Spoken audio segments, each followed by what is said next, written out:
अस्सलामुअलैकुम guys, hello everyone. सो आज हम वेब डेवलपमेंट की सीरीज़ का ये पहला लेक्चर स्टार्ट कर रहे हैं, first gear to web development.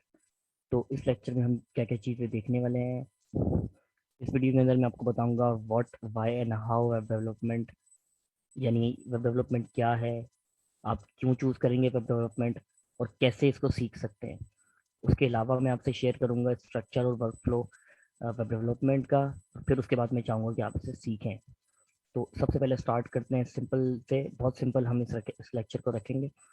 तो वेब डेवलपमेंट क्या है? वेबसाइट क्रिएट करना, उसको मेंटेन करना, ये वेब डेवलपमेंट है।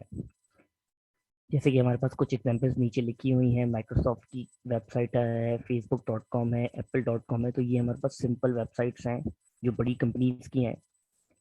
तो इसके अलावा और भी बेतहाशा वेबसाइट्स हैं जो हम एज एन एग्जाम्पल यूज़ कर सकते हैं इसके अंदर। तो मूविंग फॉरवर्ड, वेबसाइट। तो वेब डेवलपमेंट सबसे पहले, वाई वेब डेवलपमेंट क्यों सीखे? तो नेवर एंडिंग स्कोप, यानी वेबसाइट्स का स्कोप कभी ख़त्म नहीं होगा, इस वजह से आप सीखें। इंटरेस्टिंग है, आसान है सीखना।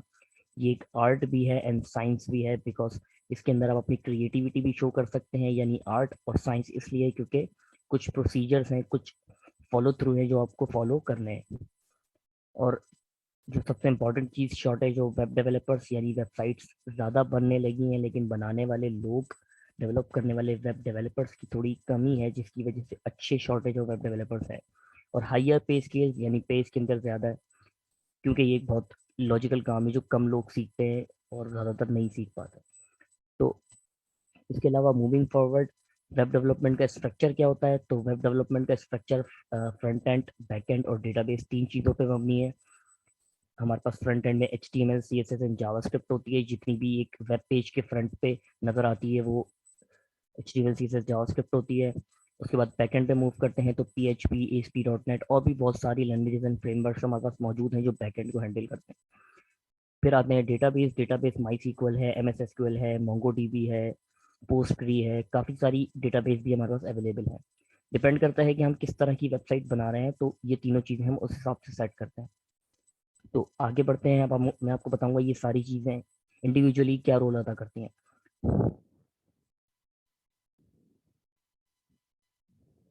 तो सबसे पहले HTML CSS के बारे में पढ़ते हैं। HTML, जितना भी हमारे एक पेज के ऊपर कंटेंट होता है, फॉर एग्जांपल जैसे ये पेज भी खुला है, ये पावर पॉइंट की स्लाइड है ऑल्सो, लेकिन इसके ऊपर जितना भी कंटेंट है, फॉर एग्जांपल HTML लिखा हुआ है, H hyper text markup language लिखा हुआ है, यूज टू ऐड कंटेंट, और ये जितनी भी चीजें इसके ऊपर ऐड है फॉर एग्जांपल, तो ये सारी चीजें HTML से ऐड है। यानी जितना भी आपका पेज का कंटेंट है वो आपकी HTML है, वेब पेज का कंटेंट। और ये CSS है। तो ये कुछ एग्जांपल्स यहाँ दी हुई हैं जिससे समझ आ सकता है। जैसे पहले राइट वाली एग्जांपल को अगर मैं देखता हूँ, तो जितना भी हमारा स्ट्रक्चर है, जितना भी कंटेंट हमने ऐड किया है, वो सारा HTML है, और फिर उस कंटेंट को किस तरह दिखाना है वो हमारी CSS है। इसी तरीके से लेफ्ट वाली एग्जांपल को देखते हैं तो HTML के बगैर कुछ इस तरह वेब पेज दिखता है, HTML CSS के साथ कुछ इस तरह हो जाता है।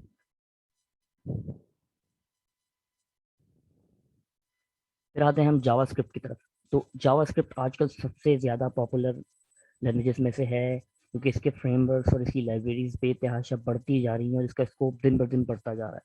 तो जावास्क्रिप्ट करती क्या है? जावास्क्रिप्ट आपके ऑन पेज इवेंट्स हैंडल करती है।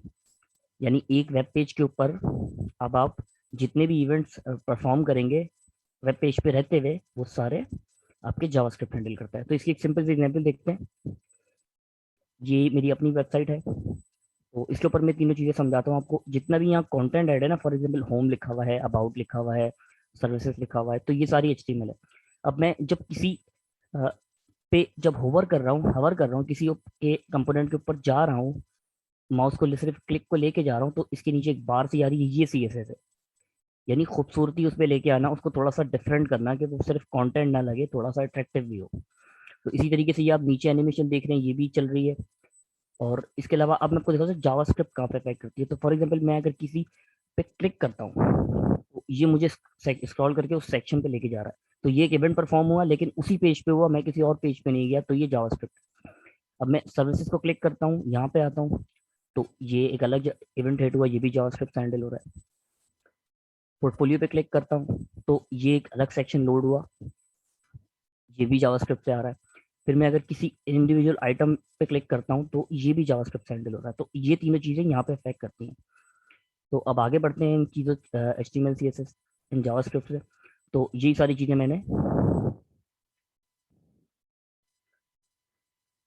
चीज़ें मैंने यहाँ से बताई थी आपको फ्रंट एंड के अंदर कि आप HTML से कंटेंट ऐड करते हो, CSS से उसको स्टाइल या एनिमेशन देते हो, फिर इवेंट्स हैंडल करते हो आप जावास्क्रिप्ट पे। तो इसमें आगे किस तरह बढ़ा जाए, आप सिंपल HTML CSS को सीखना शुरू करें साथ साथ, और एक सिंपल सा वेब पेज, एक प्लेन HTML का वेब पेज थोड़ी CSS के साथ क्रिएट करें, और फिर आप उस पर आगे बढ़ने के लिए आप उस पर इवेंट्स परफॉर्म करवाएं ऑन पेज पे जावास्क्रिप्ट से। तो इस तरह आप फ्रंट एंड डेवलपमेंट सीख सकते हैं। तो जिस तरह मैंने तीन चीज़ें बताई थी, front end back and development, तो फ्रंट एंड का रोल ये था कि जितनी भी चीज़ें डिस्प्ले हो रही हैं पेज के ऊपर वो सारी फ्रंट एंड है।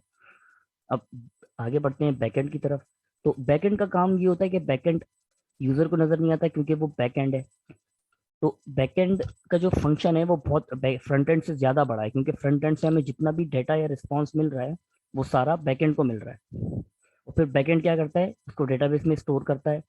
और डेटाबेस में स्टोर ऐसे ही नहीं कि जो भी उसे डेटा मिला उसने बैकएंड पे स्टोर कर दिया, उसको अलाइन करके इस तरह स्टोर करता है कि अगली दफा जब आपको वही डेटा उसे वापस चाहिए हो तो उसे पता हो कि वो स्टोर कहाँ हुआ है। तो इस ये पूरा प्रोसीजर है बैकएंड का। इसके अलावा भी बैकएंड बहुत सारी चीजें परफॉर्म करता है, लेकिन मैंने स्टार्ट में बताया था कि हम इस लेक्चर को बिल्कुल सिंपल रखेंगे। तो अब इसमें आगे बढ़ने के लिए आपको सर्वर साइड लैंग्वेजेस सीखनी पड़ेंगी जो बैकएंड के लिए हैं। फॉर एग्जाम्पल PHP है, ASP.NET है, रूबी ऑन रेल्स है। इसके अलावा भी तहाशा लैंग्वेजेस हैं बैकएंड की। जो ख्याल आपने रखना है वो ये रखना है कि आप फ्रंट एंड किसी फ्रंट एंड सीख रहे हैं तो बैक एंड भी उसी लैंग्वेज के स्टैक का सीखे, यानी HTML CSS जावास्क्रिप्ट के साथ PHP ASP.NET का स्टैक बनता है, यानी आपस में कंबाइन कनेक्ट होते हैं ये। फिर उसके बाद अगर हम मूव करते हैं डेटाबेस की तरफ, तो डेटाबेस हमारा जितना भी डेटा हमें बैकएंड से मिलता है उसको इफेक्टिव वे में स्टोर करता है, यानी डेट वाइज करना हो या आपको इस तरह से करना हो कि जब भी आप उसे वापस मंगवाए ना डेटा को बैकएंड पे, तो बैकएंड को ज़्यादा मेहनत ना करनी पड़े, बल्कि इस तरह से मंगवाए कि डेटाबेस में स्टोरी इस तरह हो कि आप जब उसे वापस मंगवाएं तो आपको डेटाबेस भी आपकी हैवी ना हो और आपका बैकएंड भी ज़्यादा हैवी लोड ना ले। तो ये काम डेटाबेस बहुत इफेक्टिव वे में परफॉर्म करती है।